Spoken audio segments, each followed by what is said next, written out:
Good evening. I think we're going to go ahead and get started. We have work for everybody to do tonight. Engagement. I'm Lori Laveria, and I'm your city manager. And firstly, I want to say thank you for coming tonight, and thank you for faring the nasty weather that we've had all day. And I think we're going to get a little bit more, but we've got a good.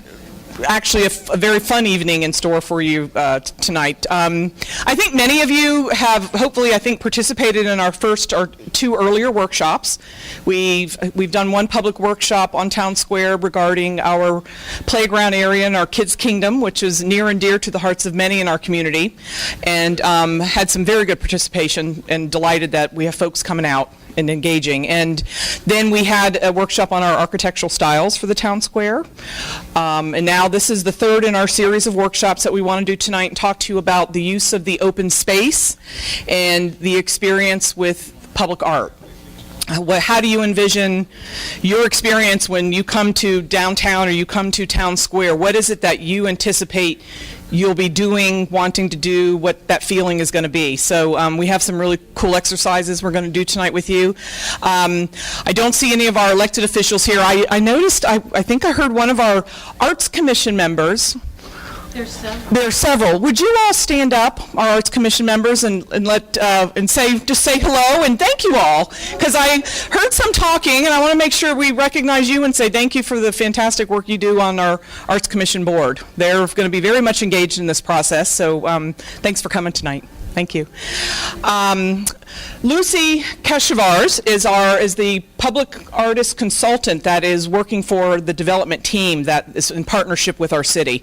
And she's going to take you through, like I said, a little bit of an exercise tonight on the open space and public art experience. And I think at that point I'm going to turn it over to you. I didn't go through Town Square because I'm assuming most of you have been here before. Does anybody want me to just kind of review what the project's about, or I'm assuming everybody in here is familiar with it? Are we all? Okay, because that's why I don't want to waste everybody's time. Okay. An explanation. Okay. Our Town Square... Very brief.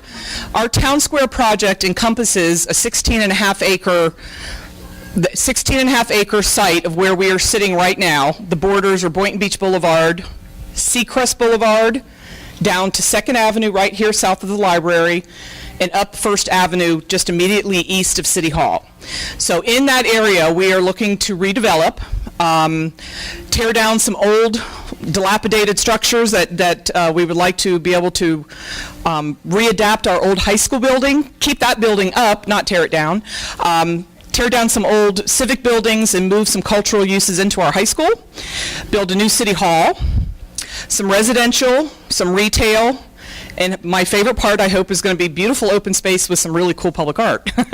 And develop and create a downtown feel and a place to come, relax, enjoy, have fun, shop, eat, visit your city hall, and just enjoy your downtown. So that's what our goal is here. And we've been working we've been discussing it a good 5 to 7 years that I've been here.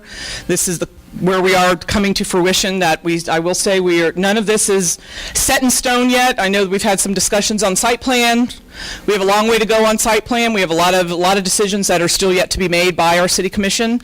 So this is the beginning phase, and that's why we're asking the public for their involvement and their input. So when those decisions get ready to be made, we've heard from everybody as much as we can and make the right decision for the community. So with that's a nutshell. I'm going to turn it over to Lucy, and thank you again. Thank you, Lori. Thank you. Welcome, and thank you for coming. I know the weather is not so great, so this must be very important to you. It's a wonderful project. I started working in Boynton Beach as an artist. Well, it's been a decade now. So I love Boynton Beach. The history is amazing, and the talk about Town Square began very long ago, as Lori talked about. So it's very exciting for me to be a part of this project and work with you tonight and in the future on this. And It is. It's about informed design through engagement. And so our workshops are about engaging the community. And tonight, we're going to talk about, in a conversation way, we're going to break out into groups, and we're going to talk about what is the experience you want to have in Town Square. And I'll go into that more with details later, but I hope everybody got the agenda when they came in and a pen, because as Lori said, we're going to be engaging and having some fun tonight. So the open space for Town Square is going to include a lot of things. The public art, the community, citywide events, of course landscaping, softscape, hardscape, play areas, gathering areas, how we move about in Town Square. And then also think about what Town Square is going to do for the rest of the city. It's truly going to energize the downtown and energize the whole city. It's a town square, so it's for everybody. Very exciting, all-inclusive. So this workshop, we want to talk about how Town Square is going to reflect Boynton Beach community, how this Town Square is going to connect to business, civic, cultural places. We want it to be a meaningful, positive experience, and so that's why it's so important to engage the community. And of course, we want unique experiences, and we want people to keep coming back. So this is the site plan, and we've kind of whited out the building so you can see how much green space there is, and there's quite a bit. And so that's what we'll be concentrating on tonight, is the feel. Now, as Lori said, this is changing. This is a work in progress, and you're helping us make it happen.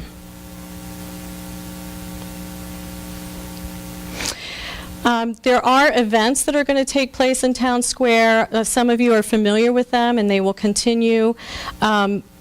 It's just something to think about, but we're not going to get into detail really about events tonight. It's more about how you want to experience Town Square. And so why public art? Boynton Beach is very unique. They have a fabulous public art ordinance, and they have gone such a long way in a short amount of time in bringing public art to the community. And so what does it do? It reflects your community. It also brings about creative solutions. And then it helps market the city and creates cultural tourism. It helps the economy, and it also creates jobs, because as an artist, a working artist, or other working artists in the community, I go to local welders, and so it's a really wonderful thing, and it inspires as well. So when we talk about public art, it's nice to understand the types of public art. And I break this down into two pretty simple formats. Placed, which are usually statues, memorials, wayfinding, and then integrated, which can be artist-designed seating, shade structures, ecological art, wayfinding, play structures, and more. So integrated art is usually interactive and functional, and the team and the people that we've talked to so far are really excited about doing interactive public art in the open space. The master plan for the public art here in Boynton Beach has three categories that are at the top for them. Kinetic art, and as some of you may know, you have the International Kinetic Art event here every other year, which is very, very special. It truly is international, and people come from all over. And then glass is important because of Conrad Peckel being a resident here and practicing here.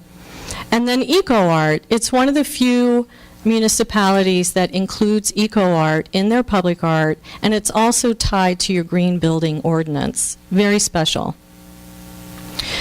So I'm going to run through a lot of public art because a lot of people aren't as familiar with public art in the open spaces. But once we go through that, then we're going to go back to how do you want the open space to feel. So there's kinetic art,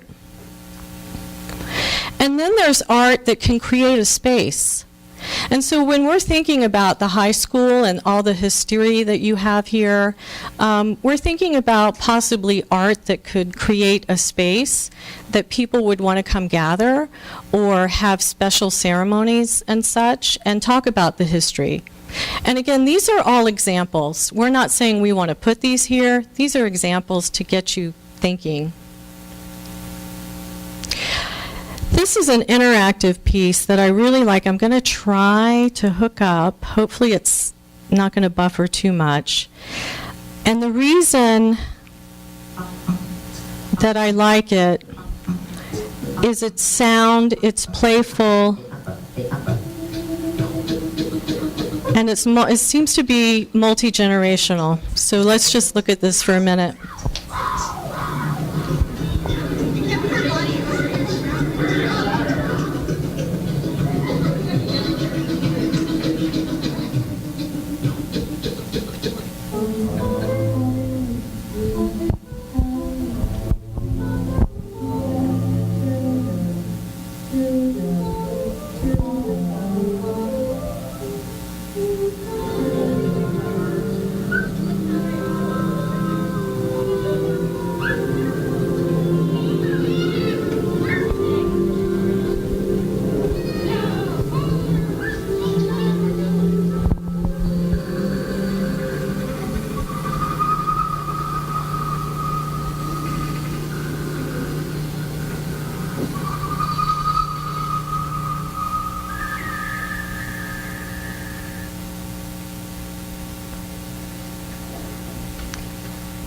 So this PowerPoint is going to be put on the website.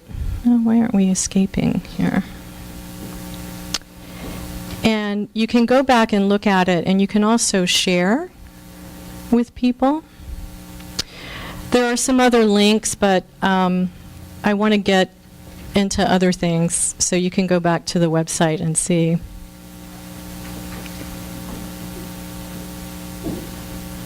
Doesn't want to move.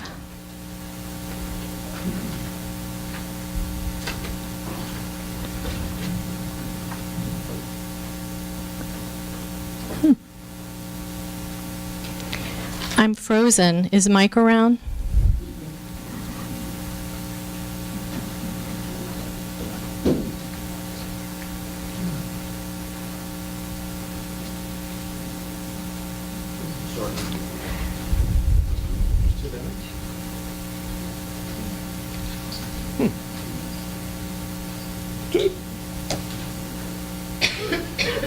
And that should be next slide. I would say escape. I tried. Or control alt delete. Well, the computer likes this. Not much else to do.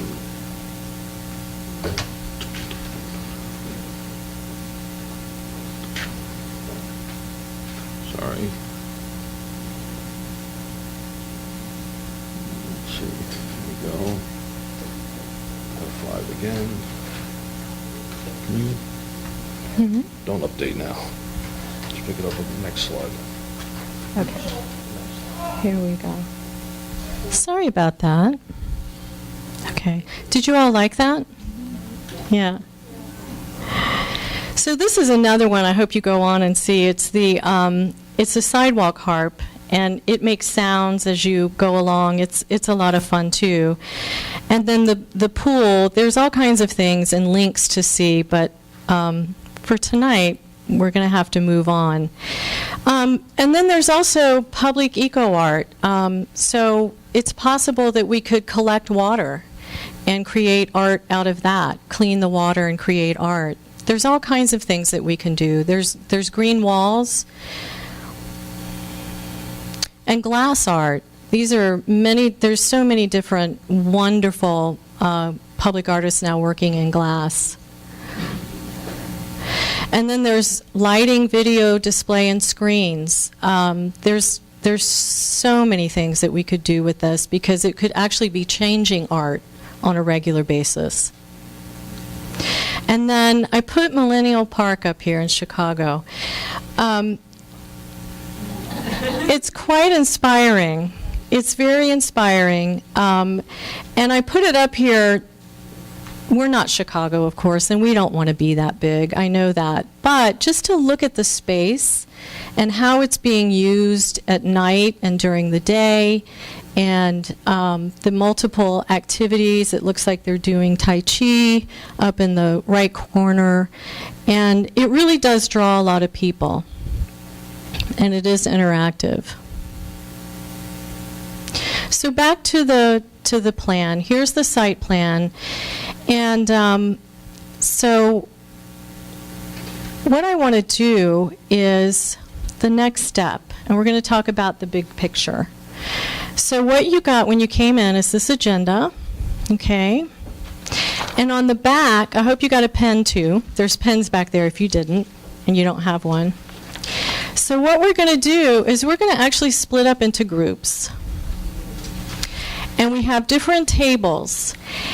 And we're going to do sensory stations.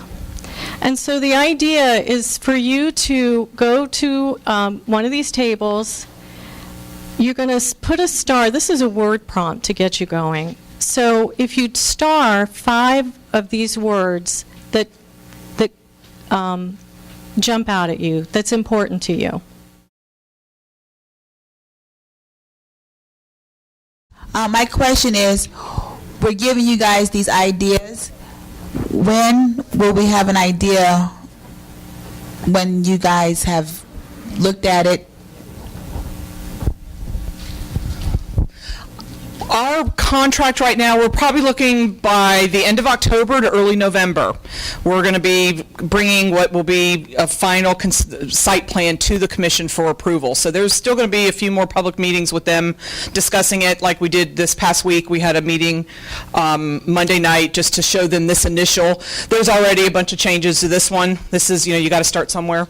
So this is not final by any means. So I just want people to understand that and, reach out to your elected official or any of us staff that we're here with ideas and thoughts that you do have. So yeah, that's still in the works, and it'll be probably end of October. Okay, my next question is, I was looking at the school because that's the first thing that's going to be done first. Is that correct? Yes. Okay, and I was asking one of the contractors there. I'm big on accessibility. My name is LaQuantis Morton. I'm a U.S. Army veteran, and I'm part of the Paralyzed Veterans of America. Thank you. Awesome. Thank you. And since I've gotten a wheelchair, I've been more aware of what's more accessibility issues and thinking of the kids that may have a disability. So with this in mind, my question is about the school, and I was asking the builder about where was the push button entrance. I saw the elevator, there's only one elevator, but I just want to make sure that we're not leaving out the community, even though everyone knows about it. But sometimes, as I went to your building off of Seacrest, I believe, there's no push button there. Right. And there's a Riviera Marina. It's a new building, but there's no push button. But it's a brand new building, which was built, I think, this year. Up in Riviera Beach, there's a marina? Yeah. So my thing is something as simple as, we know, but then it's up and it's like, oh, it's not there. So I just want to make sure that we don't forget about. And I can assure you we won't. And is Debbie still, Debbie? Our ADA coordinator, we actually have an individual that's dedicated to, she does a million things for us, but she addresses all accessibility issues for our city. And we have and I'd love for you to reach out, or Debbie, if you have a card to share with her, so you could to understand what we're doing. One, trying to get our old buildings in shape and retrofitted to be able to be accessible, and I can guarantee you any of our new construction will absolutely be. Thank you. Absolutely. Yep. Any other questions?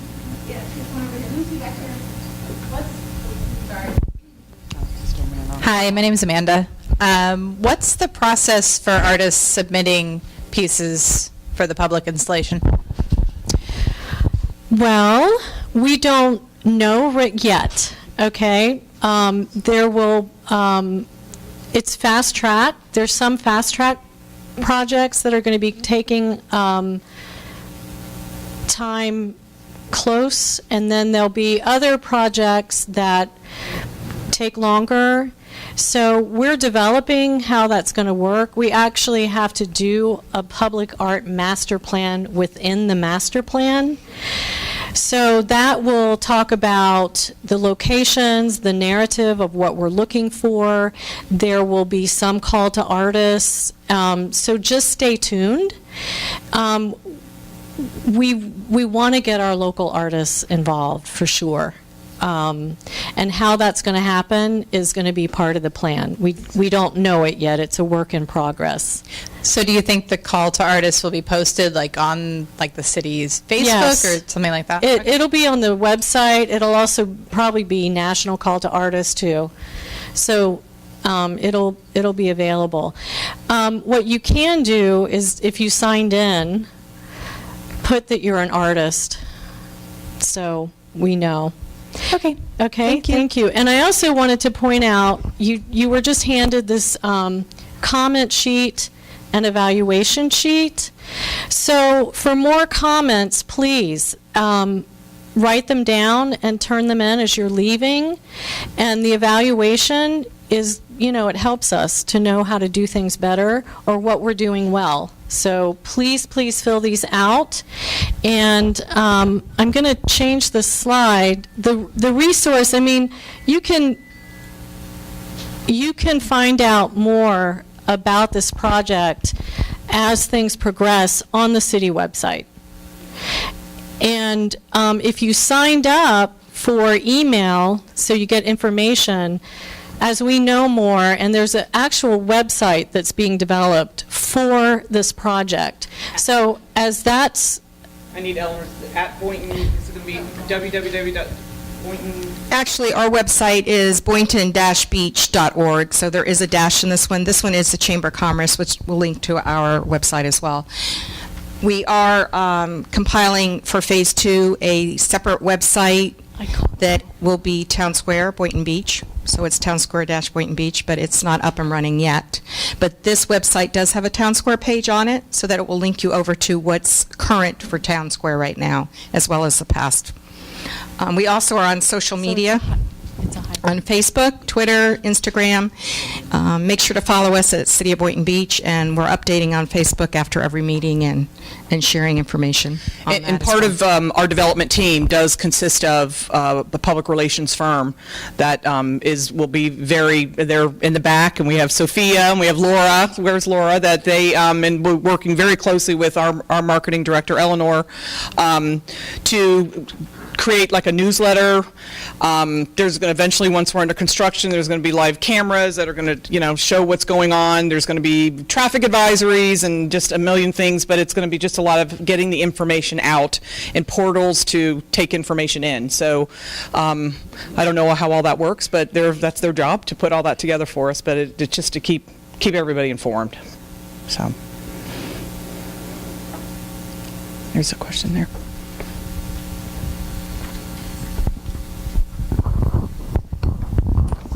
Rod Silverio. Before we continue, this idea of town square is being mentioned over and over.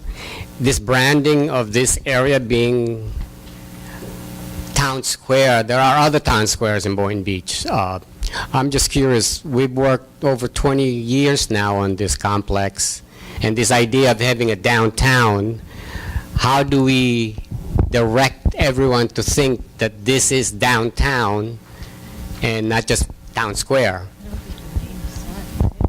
No, that's the other thing. Okay, so the name, Eleanor's help. yeah, Eleanor can answer that. I know that the name Town Square is not set, but we had to call it something. Right, so the proposals that we sent out were the Town Square. We came up with an initial branding of the logo that you see with the marketing committee. That doesn't mean that that's going to be that forever. So that will be probably another public input, community outreach charrette for us. But we did want to start to get the name out there, that it is in Boynton Beach and it is consistent of area. So I think you have a point. Thank you. Any other questions for the record? Chris Montague, 222 West Ocean Avenue. Just a question about the land use with the private-public partnership. Where they're building the residential buildings, are we giving that land away to the developer? Do they have ownership of that land? We don't know that yet. Okay. All of the, in terms of the financial structure, whether they're talking leases or talking and sale, none of that's been decided just yet. So Okay. And I'm not the one to answer that from the financial perspective, but it's complex, I will tell you that. It's definitely So complex. all that's still in the works on how the transaction's going to happen. Okay. Yeah. And will we be, I hope that when we start it, we're 100% sure that the company is financially able to see the project through. That's part of our due Because once we tear diligence. that library down, we can't go backwards, right? Yep, Okay. absolutely, thank you. Hey, Lori. Oh, Oh, okay, great. Thank you. The town square concept sounds really great. I'm a native of Delray Beach, so for most of my life, I've watched you all talk about redeveloping this area. So this is the farthest that you all have gotten to making it look really real. So congratulations to the city of Boynton Beach. You also have an exceptional public art program, because I work with Debbie Coles-Dobey, and she does an amazing job with the Kinetic Art Symposium. So I've emphasized that really should be pulled forward in this program. And also, I wanted to know, with this development, will there be an opportunity for condo ownerships? For example, will it all be leasing situations, or can a business purchase the real estate where they will have their restaurant or their business located within the development? Or will it be one developer who owns all the buildings, all the real estate, only offering leases to businesses? Because I think ownership is important. I think that's going to be a component of it. That's not finalized yet either. As I want people to understand, we are in the very infant stages of this project starting. And probably, I would guess to say, Jeff, at least 2,000 hours have probably been invested in it from the development team and the city. And 5 to 10% of the way. Yeah, that's what it feels like. So we are, all that still needs to be figured out. Okay.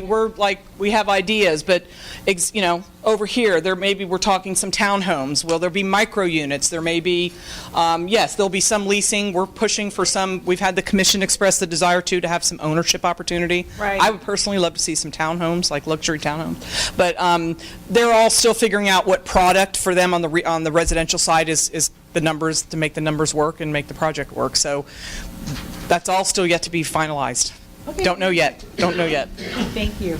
So really, after we get through the phase one is to get the main goals of our phase one, which was a contract that's only 5 months long with the development team, is to, one, finalize and get to a site plan so we know what's going to be built. So then we ask them, what is the guaranteed maximum price?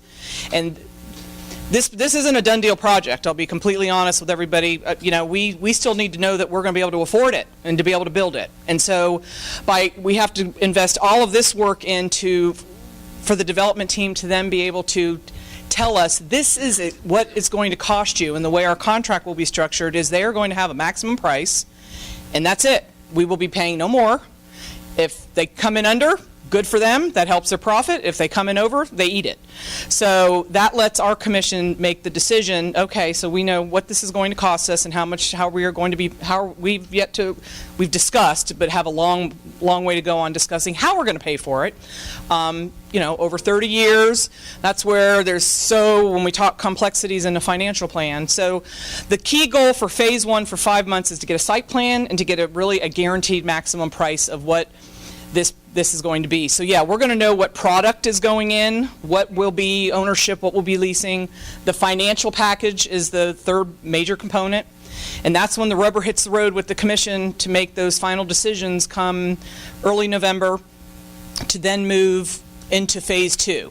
That's when you're going to start seeing if we agree and we know exactly what it's going to cost us, we can afford it, and the commission, makes those decisions and we move forward. That's when you'll start seeing buildings go down and see things happen. But there's still a lot of work to be done between now and the end of October to get to those key key decision points, how much it's going to cost, and how we're going to pay for it, and are we selling land? Are we leasing land? What's going in? We do know finally, with the grace of God, we have a decision on our high school, and it's going to be saved.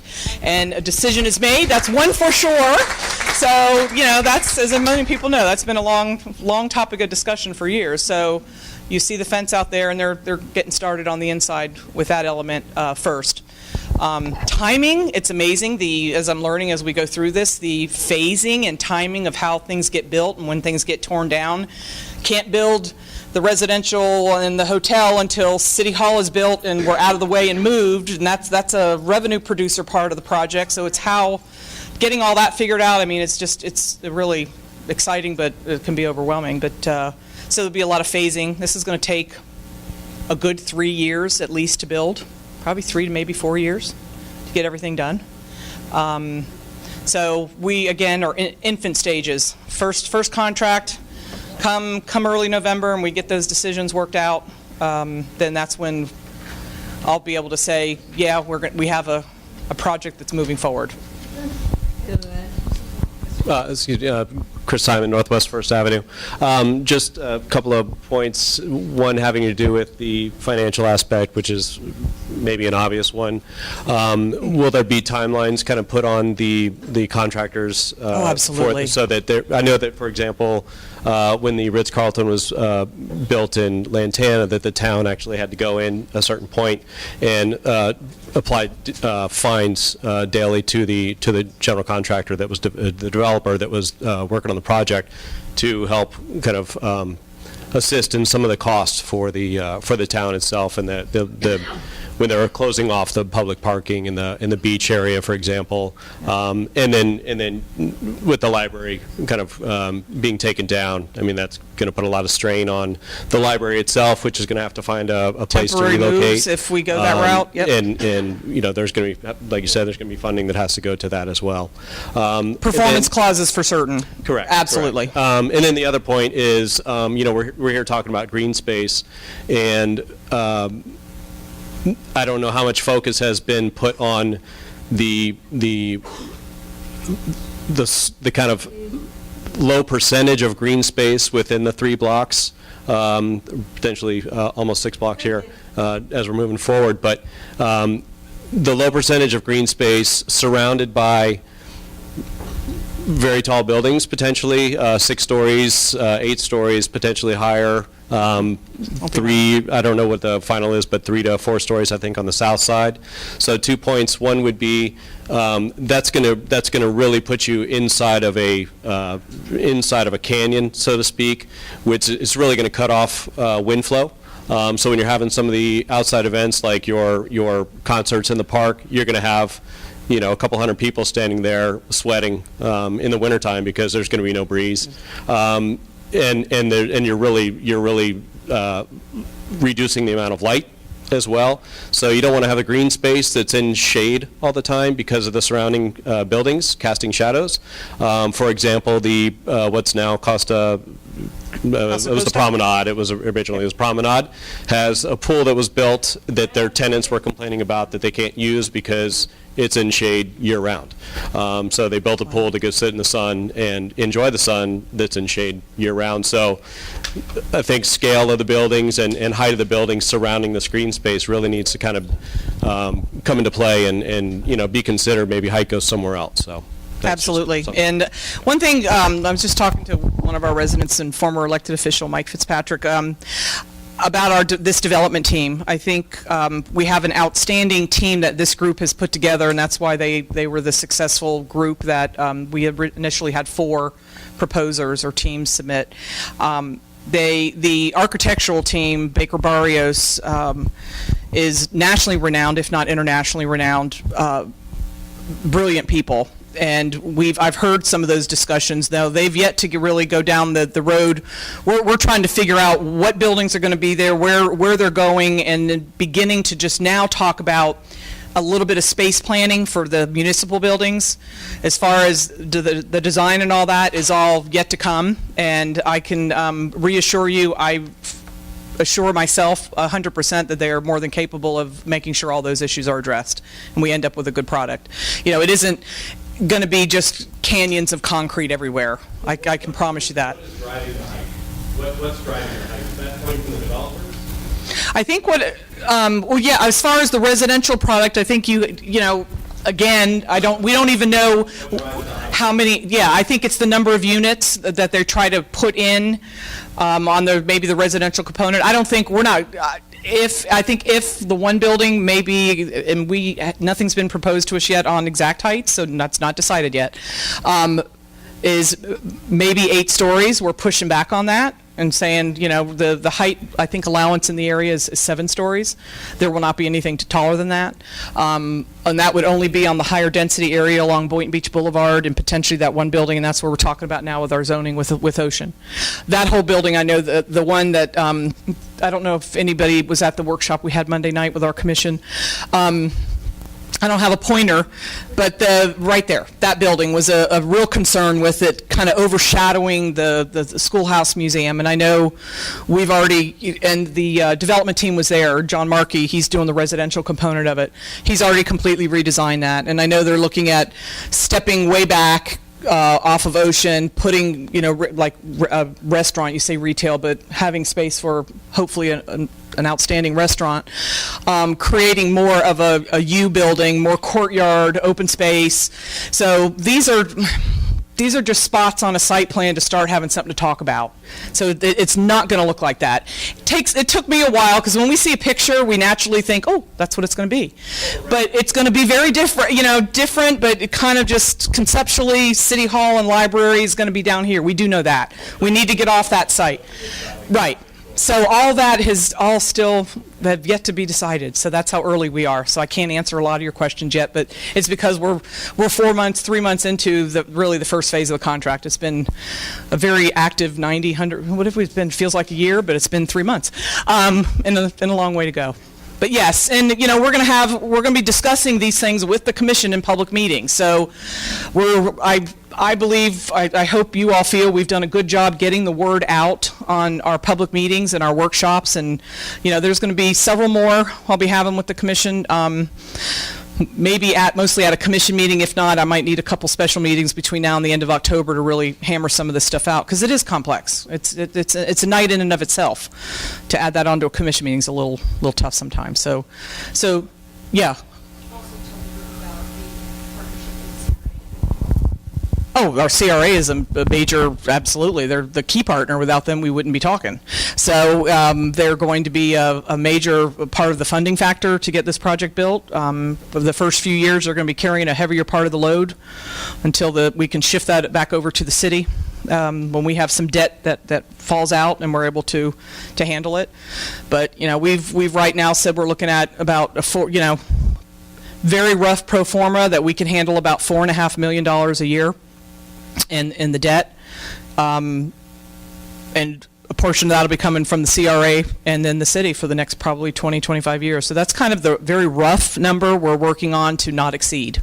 That's about what we've said at the beginning. This is the max we think we can afford. Make it work. And then we go back and forth. So we're in the middle of all that right now. Yeah. Yes? Hi, my name is Tracy Tubo. I'm on the Library Advisory Board. And I was wondering, you know, the library is such a vibrant part of this community, and so many people who use the library live within walking distance or short bus rides.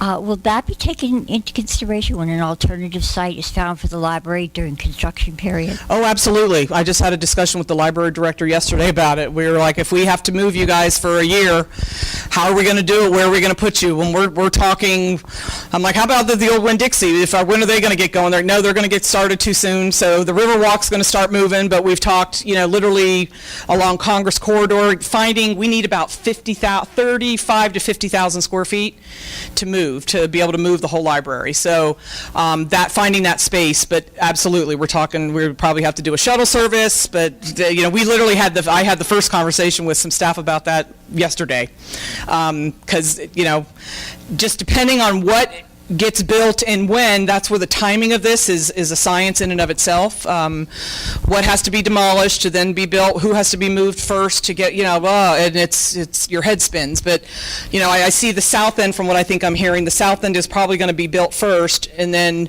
that allows us to move out. The library will have to maybe move temporarily, and then come back in for the new City Hall library complex, and then the retail or the residential retail hotel, all that'll be the last thing to be built, which is probably 3 years away, I'm guessing at least. You think? So, but yes, very much so.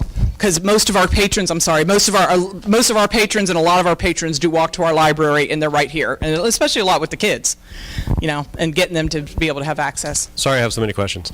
But why, what is the thought process behind taking the basically almost 4 city blocks that's currently, other than the apartment building that's in the top of the town square rendering there, taking what is now considered or usable public space that is city land, and reducing that down to less than 50%, and having the majority of that become private residences? What's the thought process of taking public land to turn it into private residences rather than pushing for development to redevelop areas that are undesirable at the current time? Wow. There's like 50 things to answer that question with. The need for the redevelopment, we have, from the municipal needs side, we've got old buildings, we've got failing buildings. So there's one is a need for new City Hall and some of our, right, oh yeah, and that's not to say the public's going to stay public, yeah, as far as. But now there's the majority of the land is now going to be private residences that is public now. So what was the thought process into?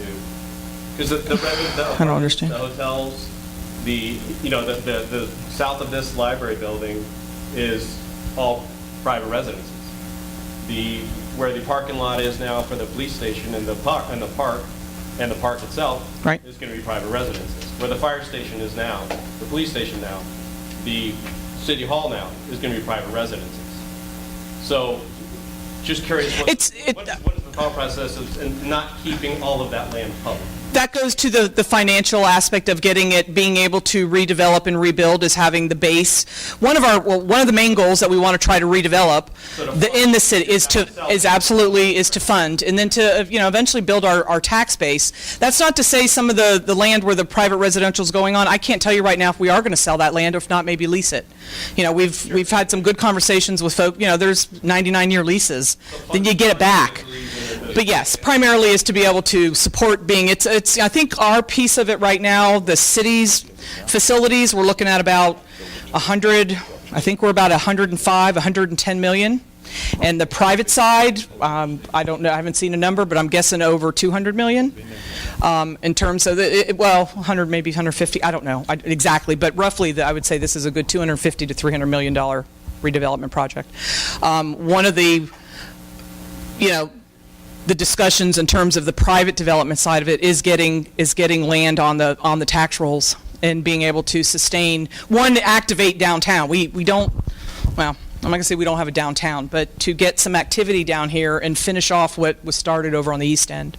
So if we can get Ocean activated and get people down here to then want restaurants to come, and then want, it's a nice place for people to come and hang and get a cup of coffee. And I mean, we're visioning technology center in our library and doing some really cool stuff for teens. I mean, there's so much opportunity here. A lot of decisions that are not made yet that we still have to go through. So I do encourage you, please, to stay involved and engaged, because we really are listening. And it's a big decision for this city that's going to be here for 50 to 100 more years, in terms of before it'd be another 50, 60 years, and then you'll be tearing it down again to do something different. I probably won't be here, but it's the cycle of life. So nobody will. That's the short version. The best I could do right now. Right. I've got one more question, more specific with the green space. So in this area, we have 2 amazing kapok trees, and I came late, so I don't know if you all have discussed this yet. Oh, they're all staying. Both of them? Absolutely. Okay. Because in the rendering, it doesn't seem that way with the No, the apartment big to the K, that's north. the big K, the big K-Pock that's right next to the high school, that's going nowhere. And then there's the ones right, where are we? Out here? Well, no, I'm talking about there's, if you go back where the current stage is, where you're putting that another apartment with a courtyard, that's where the second go? kapok tree is. Some of it may go. That I can't tell. Is So it a K-Pock? if the designers so. are here, I would beg you to try to keep that tree in the courtyard or something. We are in Florida. We need shade Ocean trees Avenue desperately. floods every time we have a supermoon, you know, so as green as we possibly can be. So everything you can do to keep that tree, and we'll be so happy with you guys. And we are, and the development team knows that, and I think I think they're going to design around everything they can to preserve the large tree specimens. I know that, and we've already told them that. So I think of the K-Pocs as the two big, and they're the ones that are right out here in front of Civic Center. I don't know if that's a K-Poc as well. But yeah, I don't. That's not final yet. But yes, shade trees are better than putting up shade sails over playgrounds and trying to provide fake shade, because I'll tell you what, that's a pain in the rear end. Yeah. So if you have a good tree there that can do that for you, you want to keep that. And I know they'll say yes to this, but I would just hope that they build everything as absolutely green as possible, because We it's are. just irresponsible to continue building and building and building. Yeah. Cool.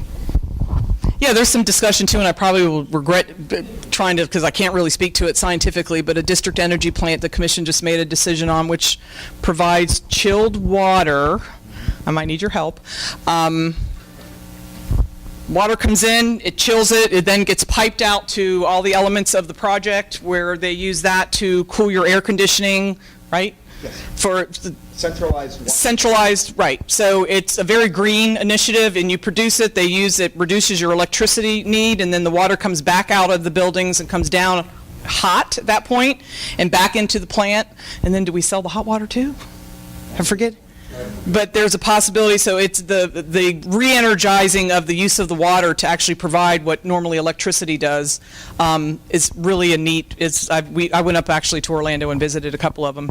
Very green concept that is also going to help save money. Nope, the whole site and hopefully a little beyond it. They're limited, and again, that's the engineering stuff, but it can feed this entire site, and I think we've even talked to the Villages complex that's going to be coming in a little bit east of us, that you can't go too much farther out, I think, than that from the piping, pumping, pressure standpoint. But yeah, absolutely. And that's a very exciting factor, because that's going to be a really cool case study if we can get that thing built. And the commission approved the initial... Make sure I'm planted. Yeah, show them but I think that may even be moving. Monday night, the money for the design work to hire the engineering firm to actually start designing one. They're square, two-story looking. You don't really even know it's there. You build it into it. That may move from there, Jeff. I think it may go down near the garage or something. So you don't want it in the middle of your town square, but. So yeah, these are, we have opportunities, since we're leveling some things and really kind of starting from ground up to really put in some very progressive technological infrastructure. So we're excited about that. That'll help us save some money, hopefully, in the long run.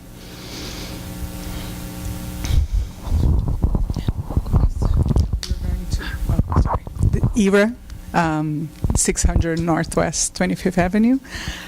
You talked about us reviving Ocean Ave and having something like Delray, like Atlantic and stuff. I didn't say that. Oh, sorry. But you said retail store activate. Okay. And I'm sorry. We can't be and don't want to be. No, I know. And I'm thinking that what you also mean is going down all the way to Federal and maybe to George's, right? Connecting that, right? And I see a development here. And I see that in Federal we had the high rises that were developed a while back, right? They're there and the storefronts are not, flourishing like we would like them to be. So is this phase one so that we connect them? Like for then the areas that are in between Federal and here, that on Ocean Ave, we are going to, get retail stores and do more Hurricane Alley type of things all the way down? Is that it? That is the plan, absolutely. Not necessarily the city doing that. We're not in the private development business, but, you know, I know recently there's a residential retail project that's coming between the tracks and the town square. Lot of development interest spurring like crazy all around us. And talks with Plaza across the street and people that are now, when they hear and see if I can get town square out of the ground, it's just going to have a rippling effect. I think of just south, you know, 2nd Ave, right across the street from this. Those streets are just, they're gonna start booming and changing in terms of, you know, yeah, newer stock of homes and, yes, business. So my question is, are the developers that are doing the town square now thinking about that movement of people going down the street as they are designing this now? Absolutely. And you have the traffic dude here that can talk to you all about, he looks out to the turnpike. But yes, absolutely. And I'm talking more about foot traffic. Pedestrian traffic, that's all part of it. Right? Absolutely. How you want the buildings to be and the flow to go, that it will guide us in there. Because right now, like it was said on Monday, right, or Tuesday, whenever the meeting was, that building on that corner is not very conducive to that. And we want to Right.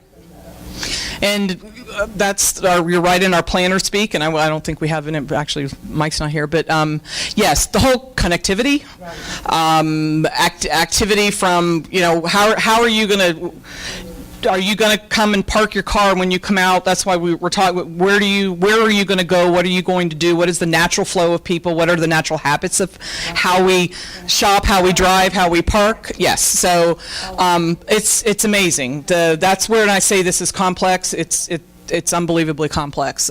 Parking studies and complex. Yeah, as I say, I think they're getting ready to start one. Yeah, start one now, but yes. Hi, Rod Silverio. I have to ask this question. We've been talking about this for a long time. Yes, sir. Going back, 20 years? Mm-hmm. And this is a city hall project. We need a new city hall, new firehouse. Can the city afford to do this without trading off our land, the city land, to developers? That's where the financial package, and we talk about leasing versus selling, it all ends up where the numbers are, and then whether or not we can afford it. That's what we're working through right now. So that, like I said, I can't tell you if we're selling land, all the land where the private is going or not. I think there'll be some leasing. I think we'll continue to own, obviously, the land where our public infrastructure is going to be on. So. And that's when it comes to, do you sell the land and use the proceeds to some of the sale to go toward our portion of paying for it? Do you, I can't speak to some of the financial complexities of it, but we're not to say we're selling it all off. I will tell you no, we're not there yet. Mm-mm. So, yeah. Oh, okay, I'll be quiet. Well, we have one more question, and then I think we're going to have to close.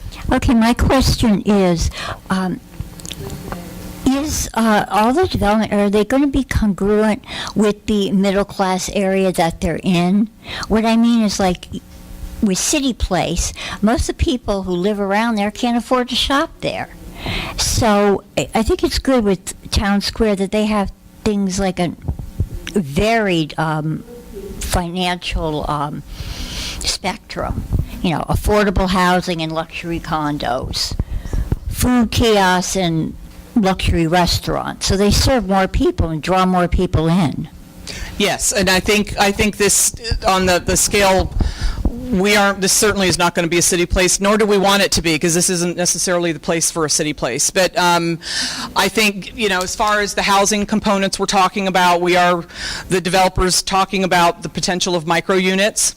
We've just recently, we're working on, I think we have a second read still to come for a workforce housing, a workforce housing ordinance that provides opportunities to put in affordable workforce, apartments. So you can pay $800 a month maybe for a rent versus $1,800 a month for rent. So that's all still being planned. We just don't know just yet, but yes. because it does. We want the community to be able to come in and use it. You're not going to come in and have Louis Vuitton on the corner. It makes no sense. None of us can afford to shop at a Louis Vuitton, but so you want the cafes, the activity, the restaurants that people can frequent, because you need them to be successful. And we want people downtown. We want you to want to come and be able to spend your money and keep the economy strong. So. Thank you. Thank you all so much for coming.